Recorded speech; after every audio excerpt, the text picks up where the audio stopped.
Ok, bon, il faut que vous sachiez que je lis toujours quasiment l'intégralité de vos commentaires. C'est normal, j'ai à cœur de connaître votre point de vue sur mon travail. Et je sais que certains d'entre vous me reprochent de faire trop de fiction dans mes vidéos. Les textes sont assez clairs, j'aurais tendance à trop m'écarter de mon sujet, le jeu vidéo. Autre chose, je serais trop déprimant, en abordant parfois des sujets comme la mort, notre place dans l'univers, l'insignifiance de notre vie. Bah voyez, chasser le naturel, il revient au galop. En tout cas, comme l'a très bien dit un certain grand général, je vous ai compris. Fini de n'en faire qu'à ma tête. Après tout, c'est vrai que je bosse pour un site de jeux vidéo. Tout ce qu'on attend de moi, c'est de dénicher et de présenter de petites pépites rétro. Ni plus, ni moins. Et c'est ce que je compte bien faire aujourd'hui. Et pour tous les autres épisodes qui suivront. Et en signe de bonne volonté, je vous rebalance même le générique que j'avais tendance à zapper ces derniers temps. Alors, bonne vidéo.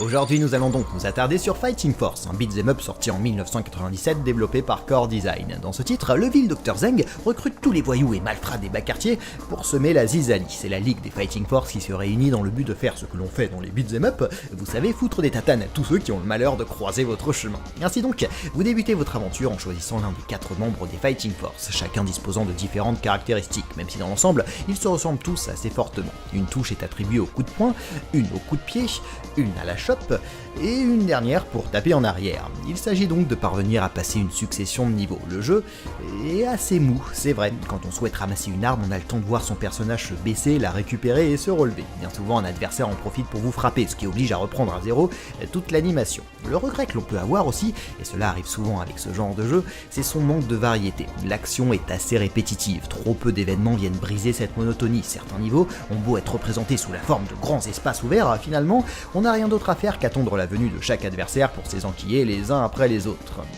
Heureusement, il est possible de parcourir l'aventure à deux, ce qui rend l'expérience de jeu bien plus agréable. Je suis bien placé pour vous en parler parce que moi, je l'avais fait à l'époque avec mon ami Alexandre, et c'est tout à fait singulier parce que... Oh, qu'est-ce que je suis en train de faire? C'est vrai, je vous ai promis de mettre fin à ces histoires. Oui, j'aimerais bien vous raconter comment j'ai connu ce titre, mais je sais que certains d'entre vous vont me reprocher d'être narcissique, à toujours en revenir à moi et mes histoires. Faut que je change ça. Et... Ah non, faut pas que je sois déprimé, vous avez aussi horreur de ça. Non, tout va bien, je suis heureux de vous parler uniquement de jeux vidéo. Ouais. Eh bien, continuons. Je disais donc, oui, le multijoueur est vraiment le côté sympa du jeu, c'est indéniable, parce que c'est vrai qu'il y a un autre défaut que je n'ai pas abordé, sa durée de vie. Fighting Force se finit en à peine 2 petites heures de jeu. Bien que les développeurs aient imaginé une petite astuce pour rallonger l'aventure, à la fin de certains niveaux, on a des embranchements. En gros, vous pouvez aller dans un niveau ou un autre. Pour pouvoir parcourir l'intégralité des décors, il sera donc nécessaire de finir le jeu au moins 3 fois. Ça reste assez artificiel. Du coup, bah voilà, je vous ai présenté le jeu. Et je vais faire comme les journalistes, tiens, lui attribuer une note, ce qui me permettra de conclure cette vidéo, où je n'ai parlé que du jeu, vous avez vu, hein. La note donc. Je mettrais... c'est vrai qu'on a parlé essentiellement des défauts, parce que je n'ai pas pu vous... Bon, non, allez, 9 sur 20.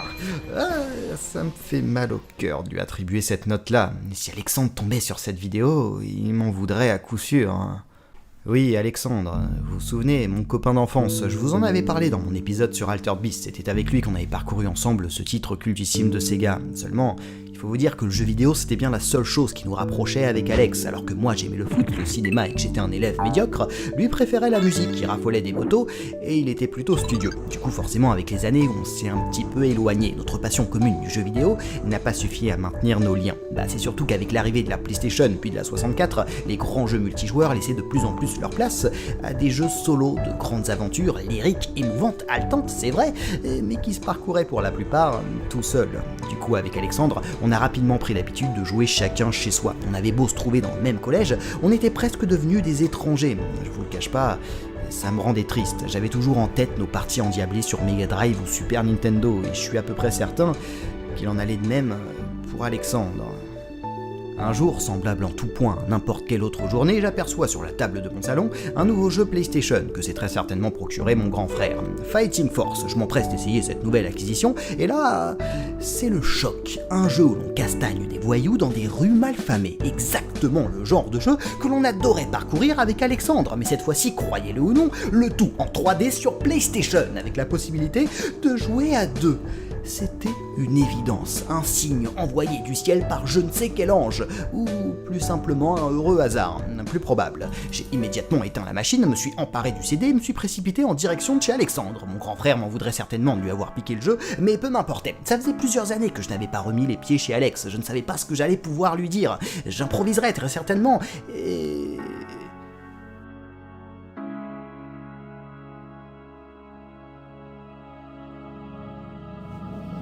Là, je ne saurais pas vous retranscrire ce qu'on a précisément ressenti. En fait, c'était un étrange mélange de nostalgie et de modernisme. On retrouvait tous les codes de ces fameux jeux que l'on avait tant pris de plaisir à parcourir sur les consoles 16 bits.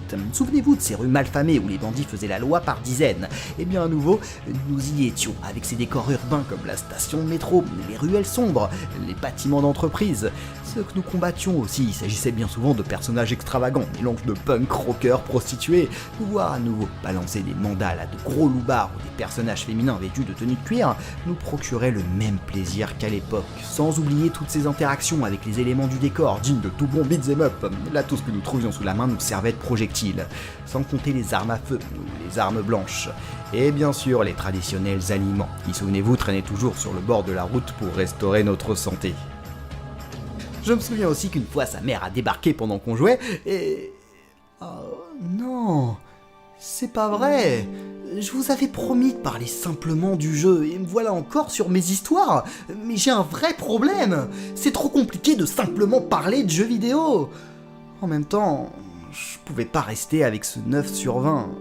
Bah, ce jeu est loin d'être parfait, oui, il a tout un tas de petits défauts, mais voilà, il occupe dans mon parcours de gamer une place toute particulière. La façon dont il a su me replonger plusieurs années en arrière, le plaisir de le parcourir avec un ami, et le fait qu'il m'ait permis de rejouer avec Alexandre. D'ailleurs, il est encore aujourd'hui apprécié par un grand nombre de joueurs exactement pour ces raisons. Il a débarqué à une époque où le beat'em up n'était plus actuel, permettant à tout un tas de nostalgiques de revivre ces combats urbains. Et... je suis bien obligé de me rendre à l'évidence, je sais pas parler uniquement de jeux vidéo, déjà parce que ça m'ennuie affreusement, j'ai la sensation de faire un simple test du jeu ou pire, une page Wikipédia, et surtout, je prends trop de plaisir à vous raconter des histoires, à les mettre en scène, à les partager avec vous. Alors, j'entends bien vos critiques, enfin les critiques de certains, je suis pas comédien, et ça se ressent. Je suis pas chef opérateur, ma lumière et mes cadres sont pas toujours très esthétiques. Je suis pas un très bon monteur, le rythme de mes images est rarement maîtrisé.